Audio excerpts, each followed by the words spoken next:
Speaking, the common criticism against people like me is that we are a dynast. So my father was a politician, my grandfather was a politician, my mother was a politician. So people say now this is a dynastic politics. But having said that, I take pride in the fact that I started my electoral political career from Miranda House. So I first became an executive councillor, then I became the president of the Miranda House, and all of you are many years younger than me.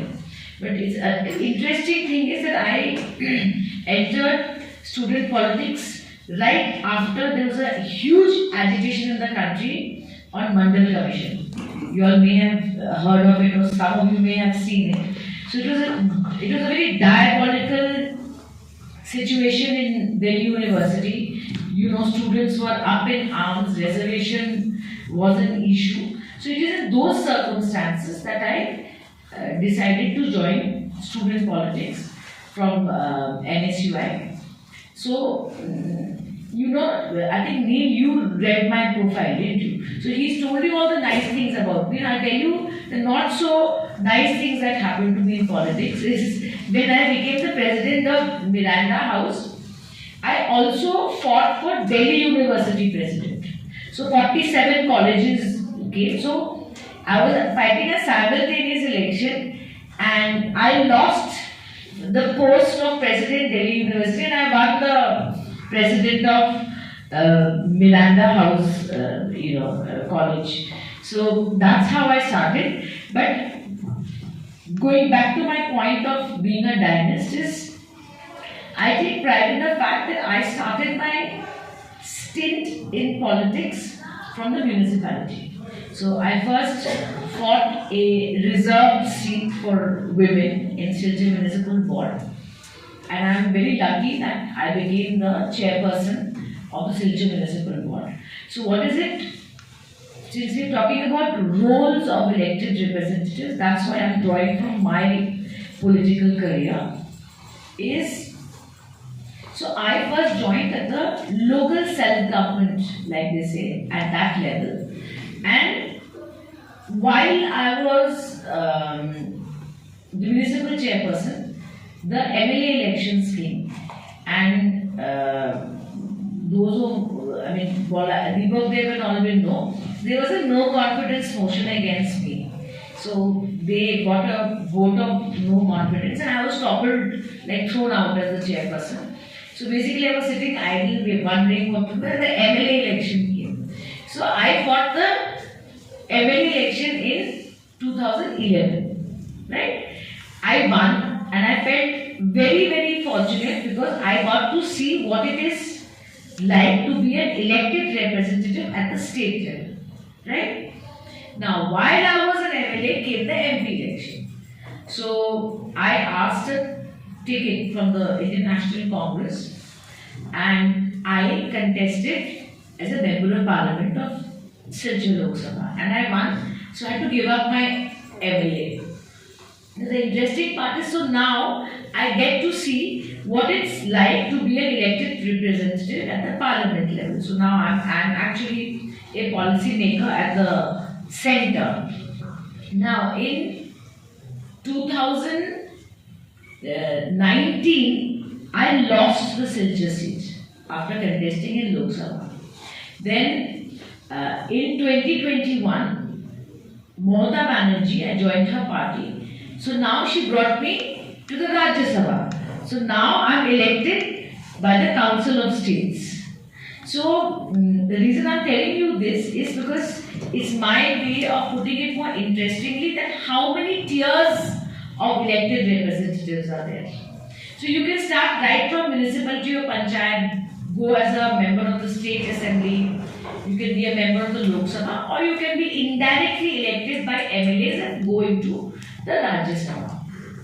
Now, having seen so many tiers of governance, I can tell you that our constitution is one of the most when it comes to method, it is most meticulous and has actually actually imbibe some of the best practices from across the world. Many of you may know, I hope I'm not wrong, you will tell me, I think it's the longest constitution in the world is India's. So it's clearly written that what is a councillor can do, what a panchayat can do, what an MLA can or can't do, and what an MP can do. So, what is it that we know? That the constitution has a state list, the constitution has a central list, and the constitution has a concurrent list. So that's how the work is divided. And when the Panchayati Raj first came in during the time of Prime Minister Rajiv Gandhi, the constitution was amended. It specifically said what you can do as a mayor or a councillor. Now the reality of politics is this. You know, I used to see my father, he was a central minister. So people will, I think most of you must be understanding a little bit of Bengali, no? Yeah. So a lot of people should come and say, Dada, amar call theke to jol asche na. So you have people coming from villages, going to a member of parliament saying, I have water supply problems. So many people in our country, especially in the rural, don't understand what is the difference in role. So strictly speaking, a member of parliament is a policy maker. So all the laws that are passed in parliament is what we debate and pass. That's our primary job. Apart from that, the less, I would say less important, but the other job is, like we can select roads under Pradhan Mantri Gram Sadak Yojana. We can recommend to the government of India or the state government that we should have, we should have some sort of a, for instance, we should have a university in our constituency. So those are the kind of demands you can also bring in. But primarily, a member of parliament's job is to look at policy. Now, what is extremely important is issues like defense, issues like foreign affairs. Now, these are issues which only the parliament can decide and debate. So recently we saw when the deportation happened from the US of A, when Indians were sent in a plane, and there was a lot of debate in the parliament that why were they handcuffed and all of that. So that is a subject matter of the central government. State governments cannot do anything. Similarly, if today you see when it comes to Doklam, when there is so much of problem happening with China or the kind of unrest that is going on in Bangladesh, these are strictly the role come within the role of the parliamentarian. So as parliamentarian, like it should be in a healthy democracy, the opposition generally, it's our job to corner the government of India on issues like this. Accountability is the very basis of democracy. Having to answer the difficult questions is the very basis of democracy. And the day that stops happening, we will not be a democracy anymore. So parliament is, there's a very, I remember when I first time won as an MP and well in the Lok Sabha, the Honorable Speaker of Lok Sabha gave us a training. And we were told that the basic principle in a democracy is the opposition must have its say. So we must be allowed to debate. But obviously the Treasury bench will have its way because they have the number. But a vibrant democracy is where there is a debate, where there is a dissent, where we are able to tell Prime Minister Modi or Rajiv Gandhi or Indira Gandhi, whoever is the Prime Minister, Bajpayee ji, Narasimha Rao, to say no, we don't agree with you. So we debate on policy. All the laws, you all recently saw IPC has been amended, the Code of Criminal Procedure has been amended. So it is the Parliament that passes these laws. Although law and order is a state subject, but even in the IPC, that's a separate topic that states can intervene and make certain changes. So to cut a long story short, that's what members of Parliament are supposed to do. For instance, I am in the Standing Committee for Education, Youth Affairs, Women and Child Development. So what we also do is, every member of Parliament is a part of one standing committee. So we are the watchdogs, for the people. So like We question the education department. Why is the spending less? How much of the GDP is being spent on education? How is Sholbo Shikha, how is it working? How many central universities have come? What is happening to the autonomy of UGC? So we actually we scrutinize what the government of India is doing. It is a very, very important part of our job, which I feel I should not say, but many parliamentarians don't take it that seriously because it involves reading a lot of paperwork.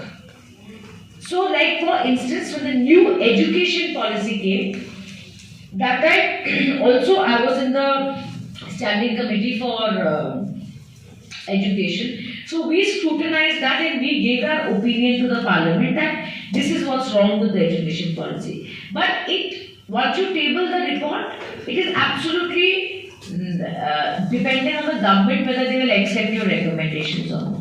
So reason I'm telling you all this is because I want you to understand what an honourable member of parliament is actually supposed to do. See, if you put on the television, you'll always see people are fighting in parliament. Right? See, but that's the narrative of the media. When we pass so many bills, when we debate on the budget, then people don't want to watch it. They just switch on the TV saying, oh, it's so boring, who's going to watch these speeches? But when we are fighting with each other and, getting suspended, and that starts, how often have you heard the channels saying that 16 important bills became law in the country? Because it's boring news. It doesn't sell, you see, but the fact is we do a lot of constructive work in parliament, even while we are fighting with the government or the government is fighting with us.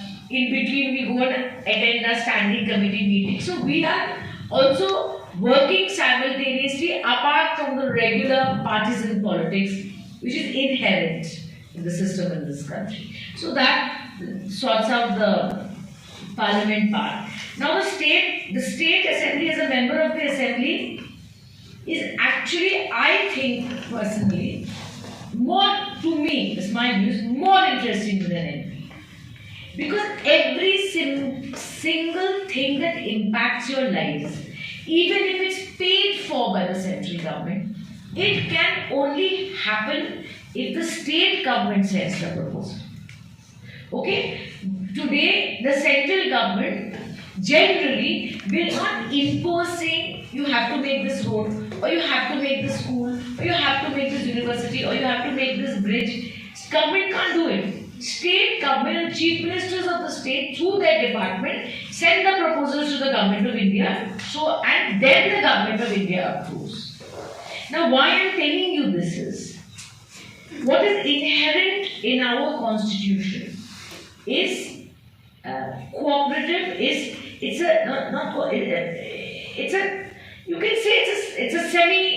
a hybrid form of federalism. So it's not a form of federalism that you see in the US of A, different states, this, that. It's slightly mixed.